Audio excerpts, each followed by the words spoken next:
Your brain is the powerhouse behind your life. On this podcast, we explore strategies to strengthen your connections, build resilience, and navigate life's ups and downs with a focus on brain health. Discover how understanding and caring for your brain can transform your relationships and empower you to face any challenge with confidence. Get ready to brain it on.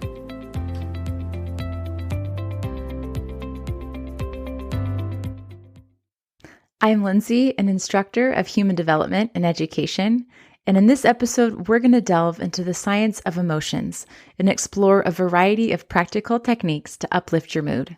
From the power of nature to the benefits of human connection, we'll uncover simple yet effective strategies to navigate life's challenges. Whether you're feeling overwhelmed, stressed, or just plain down, these tips can help you find solace, boost your resilience, and cultivate a more positive outlook on life. Let's get started. Hey everyone, Lindsey here. As you noticed at the start of this episode, I did not introduce Thomas, or he did not introduce himself, rather. It's just me this time. So before we get into the content, I want to share a quick health update and provide some context as to why I'm doing a solo episode. So Thomas was recently discharged from the hospital after his bone marrow transplant and all the healing that came after that. We were able to move into the Ronald McDonald House. They call it the Rude Family Pavilion. That's at OHSU. It is a gorgeous space. We feel so blessed to be there. And we started to get into the Christmas spirit. Thomas encouraged us to get a Christmas tree. And so when he said, let's get a Christmas tree, I was thinking like maybe a little one from Hobby Lobby that would fit on a side table. But he had a different vision. He wanted a 7-foot pencil tree from Lowe's, and it's actually beautiful. And you know, when you have cancer and you have a Christmas wish, you win, you go for it. So I'm very supportive of our Christmas tree. I love it there. So we started going to his outpatient oncology appointments. We could walk right across the street, and it was truly a really great setup for us. But unfortunately, about a week ago, I woke up with a scratchy throat, and this is bad news. All of the training we did, everything we learned was that when Thomas is out of the hospital after a bone marrow transplant, he has to be very protective of his health. He really can't go into stores or be around other people. He has to play it safe because he has kind of this really young immune system that's just building up. And even a cold could have him readmitted to the hospital. And so I knew my throat was hurting. I had to get out of there. So luckily, we called his mom. I called his mom, Julie. She's so wonderful. And she got my call and she said, I'm going to figure this out. I will be there and I will, tag team. I will be there for Thomas. So Thomas's mom and dad drove up to Portland. I passed the baton. And now Julie has been taking excellent care of Thomas ever since then. It's been about a week. His dad left a few days after bringing Julie up, and he's a chef, so he got to make them really delicious foods. And now it's Thomas and Julie who are, enjoying life together, watching Disney vlogs and other kind of spooky shows that I would never watch with him. So I know that they are really enjoying this time that they get to spend together. So this episode I'm doing by myself. I'm actually in our home in Bend, Oregon, and it's so nice to be home. I'm currently sitting with our cute cat named Kitty. She's all snuggled up next to me. I'm recording this in my office where I used to record the other podcast, the Positive Choices podcast. And so I'm in a different space. I do not have the fancy microphone with me, the one that has the stand that you can't mic drop. I can't mic drop this one either, but that one is in Portland. So if the sound is a little bit different, that is why. And I know that, dear listeners, you are definitely going to miss Thomas's laughs and his funny sound effects, but we wanted to keep the podcast going. So hopefully next week, there will be plenty of sound effects, probably more than normal to make up for this week. So let's dive into the content now.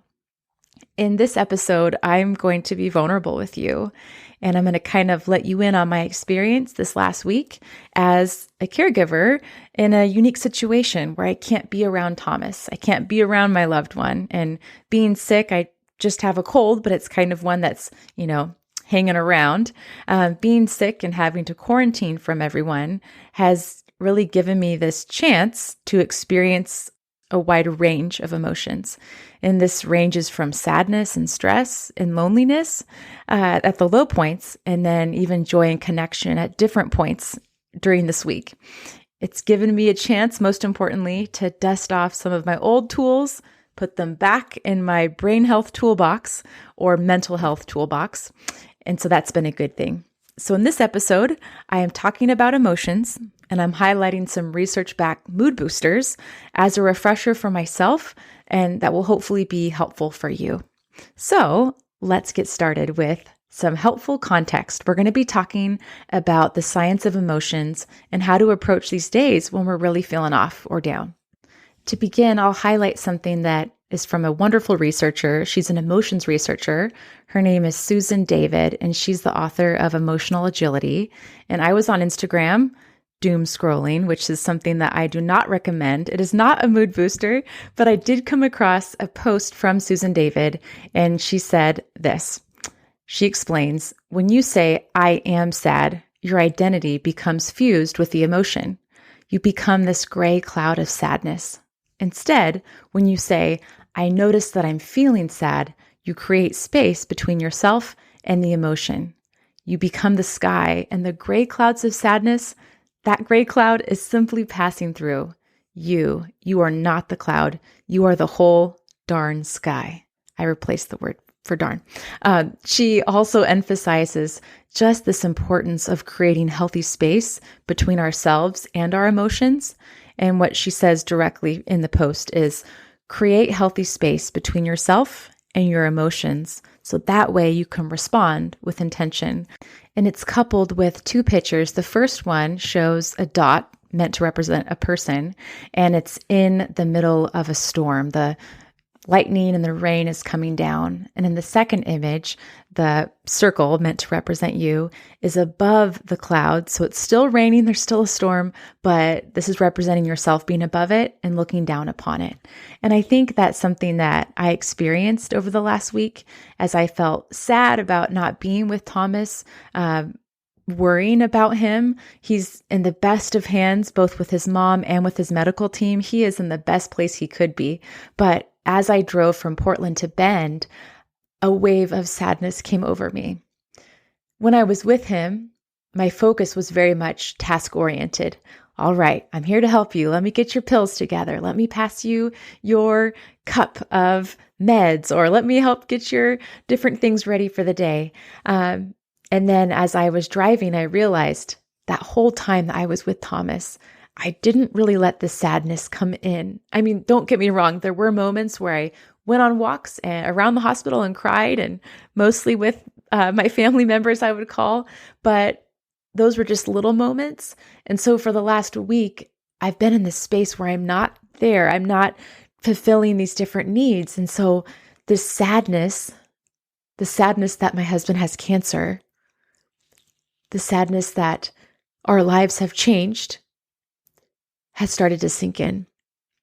And it wasn't until I saw this post that I was reminded that it's okay to feel sad. It's okay to feel anxious about the unknown. That's normal. And also, we can create space. So I am experiencing sadness versus I am sad, versus fusing myself with that. And when I saw this is kind of what jolted me into this, okay, time to get the podcast out, time to get the mic out. I started synthesizing and looking at different emotional resources. Now, this concept isn't new to me. In fact, when I teach at Oregon State University, one of the maybe first, second, third lectures, I have a quote from Susan David with this similar content about, as an educator, helping students say, or kids say, I feel sad versus I am sad. But it was this really poignant moment for me of just feeling like I was in the rainstorm. And I know that's okay. And I know that's part of the human experience, to feel so immersed in a feeling. And I think once you have the realization of, whoa, I'm in the rainstorm, to be able to name what it is that you're feeling. Payne Bryson and Dan Siegel, excellent authors, researchers, psychologists, they have a book called The Whole Brain Child, and one of their strategies is called Name It to Tame It. So when you say, I'm feeling sad, or I'm feeling overwhelmed, Or I'm feeling really upset at this driver that cut me off and merged when it was not a merging lane, right? I experienced that on the drive to Bend. When you simply name the emotion you're feeling, it helps your brain be more integrated. So it allows you to be more flexible, adaptive, and stable as you're not only operating out of your limbic system where your emotions are, but now you're welcoming and integrating your prefrontal cortex, kind of that critical thinking part of your brain, just by simply naming what you're feeling. Now you have your prefrontal cortex, that wise leader, back on board. So that's really powerful just to put a name to how you're feeling. And it helps you get better at regulating those emotions and then making a step forward towards healing, towards becoming calm again, and making a choice that's going to help your brain through that challenging event. Going back to Susan David's work, she has another powerful piece, and she calls this "What the Funk?" And that stands for what's the function of this emotion? So what is this particular feeling telling you? What's behind that feeling of frustration, sadness, joy? And then how can you move forward in approaching that emotion to help yourself through it? So for instance, sadness, as in my example, the function of that was showing me, okay, there's this feeling that I need to process. It's helpful, and maybe I need to reach out to a family member, which I did. Maybe it's time for me to text my therapist and get another appointment on the books, which I still need to do. But these different emotions can help indicate what we need to do and what we can do to help ourselves. Another example is if you're feeling anger, the function of that might be, wow, here's something that I highly value. This is helping me get clear on my values. And this particular thing is coming against my values. Or maybe there's a boundary. Maybe someone's treating you a certain way and your anger is indicating to you, oh, there's a boundary here, and now it's my job to articulate that and decide what that boundary is. And there's beauty in this. Once you can name your emotions, you figure out what you're feeling. When you're able to realize, okay, I am coming above, I'm not in the storm and in the rain, I can look down upon that and observe everything around me. And then when you realize my emotions are a function of a need or a stance I can take or something I can do, then you realize, okay, I have the agency, I have the autonomy, and I can make a choice through my behavior, through my actions, and the way that I navigate a difficult situation in a way that's within my control. And of course, we don't always have control. I can't instantly cure Thomas, and I can't, make myself heal from my cold faster. Actually, I can. We're going to get to that. But to a certain extent, I can work on my healing, but there are things that are outside of our control. Now, as we move forward in our episode, let's talk about some things that you can control to help yourself when you're feeling a wide range of emotions. Now, they may lead to improved immune system, which is certainly true. When you exercise, when you connect with other people, when you get good sleep, spoilers, those are some of the tips. When you do these things, there is research that it does have a positive effect on your immune system. So while some of these might lead to instant and long-lasting health benefits, others might just help in the moment and give you a little mood boost. So whether you're feeling overwhelmed, stressed, or sad, following these tips can help you manage these emotions and improve your overall well-being. Now, I'd like to make a note. These tips are intended to supplement and not replace professional mental health care. So if you are struggling with serious mental health concerns, please reach out to a mental health professional. All right, number 1, animal therapy. Here's why it works. When you interact with animals, this can reduce stress, anxiety, and depression. And there's actually been studies that show that spending time with pets can lower cortisol, which is a stress hormone, and it can increase oxytocin, a feel-good hormone. And as this is happening, this can lead to reduced feelings of loneliness. Being with a pet can make you less lonely. And it has this sense of increased social connection, which is, as we know, really helpful for mental well-being. They've actually done research at a specific university that I will put a link to in the show notes, where they had students, college students, playing with puppies. And can you imagine if that was your job at the college, as being the person who has students play with puppies to measure their stress? That would be amazing. So some ways that you can do this is just spend quality time with your furry friend. So when I came home, my cat Kitty was waiting for me at the front door, and it was so lovely. And I was able to give her food, give her some water and then just crash. But the next day I was able to snuggle up with her, and, petting her was really grounding. And that is something when you are petting your cat or your dog or your lizard or whatever animal you have, this is actually helping you stay in the present moment. You're not necessarily, it's harder to think about all of the stressors maybe that you don't have control over. Contrasting that, you're actually looking at your cat, you're probably talking to them in ways that you would never talk in front of other people, all kinds of silly pet names, and maybe different voices that I definitely don't use when I talk to my cat. But as you're doing this is helping you stay in the moment with your furry friend. And if you don't have any animals, they've actually done research that watching videos of cute cats and cute dogs online can have similar impacts on your brain. And they have researched that. So furry friends, they're awesome. Number 2 is to rewind and replay. So why it works. When you reflect on positive memories, when you think about really good times, maybe a special trip, or even just the common memories. As I was walking into the kitchen, I saw our Keurig, and it reminded me of coming into the kitchen in the morning and smelling coffee. And that's the way that Thomas motivates me to get out of bed. I have a hard time getting out of bed. So it has been a struggle since we've been away from each other, but he'll come and he'll kiss me on the forehead and he'll say, coffee's ready. And so as I walked into the kitchen, I saw the Keurig there, and I was able to kind of pause and replay one of those special memories, a simple one. A lot of times we're chasing after the extraordinary when it's the ordinary moments that can bring us the most joy and that we can miss the most when they're not there. That's a concept that Brene Brown dives into in some of her work. But it could be a simple thing, or it could be a trip. We have different videos that I've made after we do trips, mostly ones to Disney parks. And so I watched some of those on my phone, and that was really helpful. When you reminisce, this can trigger the release of dopamine, which is a neurotransmitter that's associated with pleasure and reward. And again, this can just lead to those feel-good feelings of happiness and contentment. And you can do this by looking through old photos.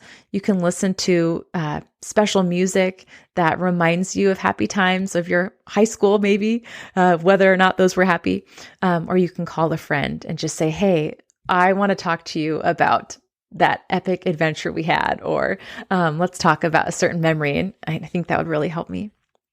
Number 3 is sunshine and vitamin D. And this is really ironic because I am currently living in the Pacific Northwest. And when you look at the forecast, it's like rain and rain. Oh, no rain, but cloudy skies, snow, rain, and so on and so forth. So anyway, getting vitamin D, not as easy as it is, say, in Florida where my parents are, but any kind of exposure you can have. Even getting they have SAD lamps, so seasonal affective disorder lamps that simulate sunlight, that can actually help you. So whether you're going out, and there certainly are times, don't get me wrong, where I can go out in the winter, especially in Central Oregon compared to Portland, and get some sun on my face, on my eyes. So that is a good thing. Being exposed to vitamin D through sunlight can help you have improved mood and regulate your sleep cycle. It's also crucial in the synthesis of serotonin, which is a really important transmitter that affects mood, appetite, and sleep. So spending some time outdoors or using a light therapy box, especially during winter months, are ways that you can apply that strategy. Next one, future focus, number 4, why it works. So when you anticipate a positive experience, this can actually boost your mood and motivation in the current moment. So simply making plans that you can look forward to can significantly benefit mental health because it can reduce your stress and it can give you this sense of hope. And the reason why this happens is because the anticipation activates the brain's reward system, again, releasing dopamine and other feel-good neurotransmitters.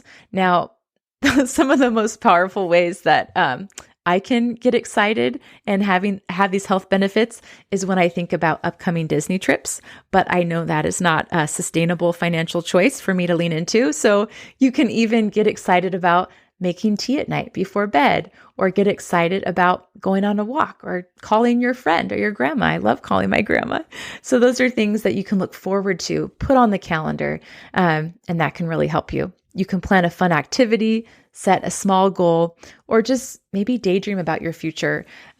Vision boards, I know they might sound a little corny, but they actually are amazing and they can be really helpful. We'll probably go into those in the future. We'll see what Thomas thinks about that. Here's the next one, number 5. This is the one that I am saying to myself, and Thomas knows exactly what I mean by this. So, quality sleep is essential for overall well-being. We all know this, right? Adequate sleep provides so many health benefits, like improving your cognitive function, enhancing mood regulation, and giving strength to your immune system. And this is because during sleep, your brain consolidates memories. It can actually help you process those emotions in your sleep, which blows my mind, and it restores itself. And on the opposite side, if you don't get it, there's actually recent research that suggests that quality sleep can play a role in preventing neurodegenerative conditions like Alzheimer's. Some things you can do to enhance your sleep and really improve those health benefits in your life by getting better sleep is to establish a regular sleep cycle or schedule, create a calming bedtime routine. Maybe you start to dim the lights, or you have a really beautiful soundtrack or music you play. Maybe you have a cup of tea, take a warm shower, and optimize your sleep environment. That usually means for Thomas turning the temperature so it's really cold. And I laugh about this, and I'm sure Thomas is laughing about this when he hears this episode, because I am not good about my sleep. It is 10:30 as I record this episode, and Thomas is great about getting in his 8 hours. He said he has FOMS, which is fear of missing sleep, and I aspire to be a better sleeper like him. For this next tip, it is to walk it off. So walking is a wonderful form of exercise, but if you like to do CrossFit or Zumba, you do you. This reduces stress, it improves mood, and it can boost energy levels. And this is counterintuitive, right? Because you think, I'm feeling sad. I know I certainly felt this way. It's so much easier to click next on Netflix and keep binging your show or your YouTube vlog, which is definitely something that I do. It's easier to do that, but getting up, walking, it actually can boost your energy. So this triggers the release of endorphins, which are natural mood boosting chemicals in your brain. It can also increase blood flow to the brain, which enhances cognitive function, and it reduces symptoms of depression and anxiety.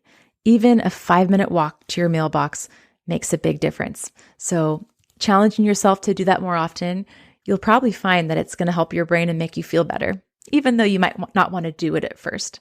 So a good way to do it is just to take a short walk outdoors or around your neighborhood. If it's pouring rain, like it often does in Portland, you can do an exercise video at home or invest in some rain jackets, with what is something Thomas and I did. It was a great excuse to get new jackets and go outside and walk, even in the rain.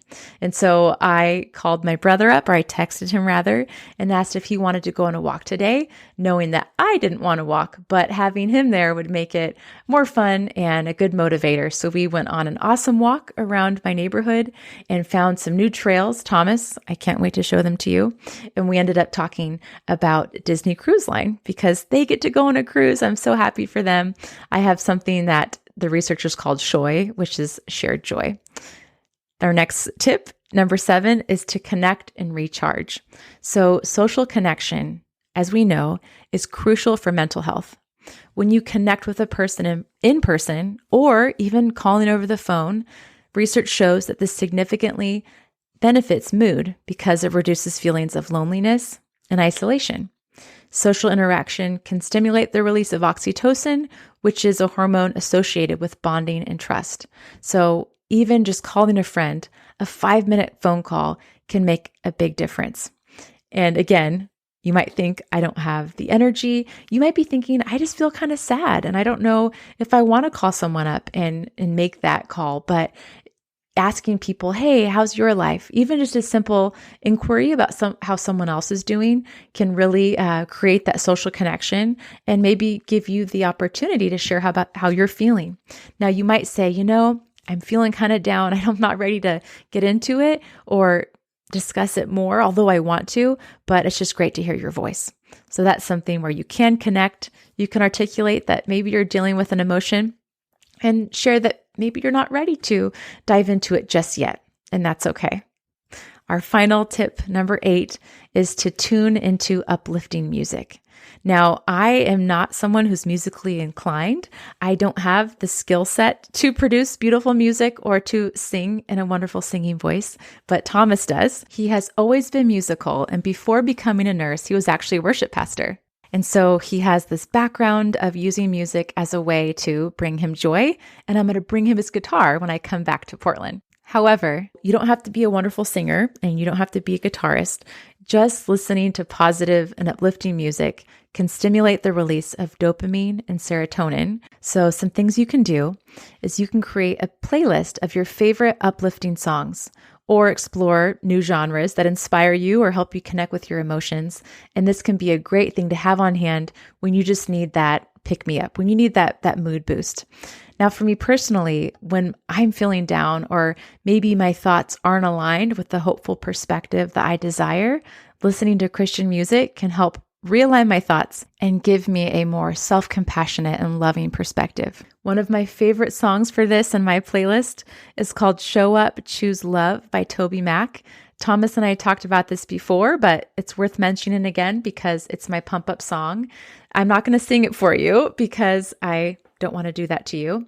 But the lyrics at the beginning go, "We've come a long way. We've been through some dark days. We've seen some things change and we shall overcome.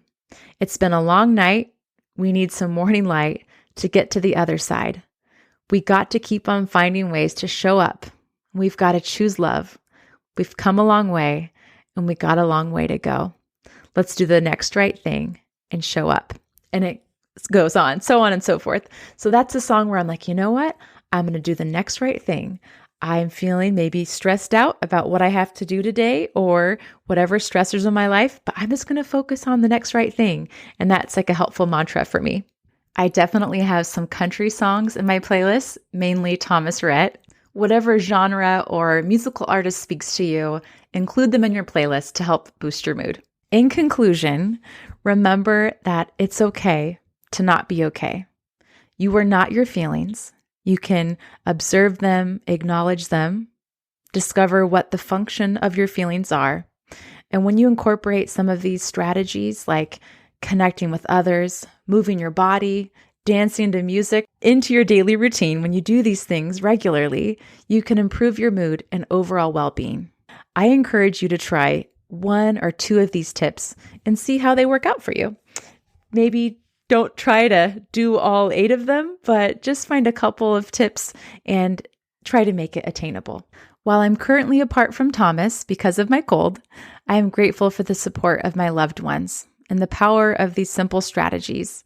I hope that these tips can inspire you to prioritize your brain health and find joy in the little things. And remember, you are not alone. We're all in this together. You can reach out to us by clicking the link in our description in our podcast that says text us, and you can send us a message and share your thoughts about our podcast. Thank you so much for listening to the Brain It On podcast. And until next time, take care.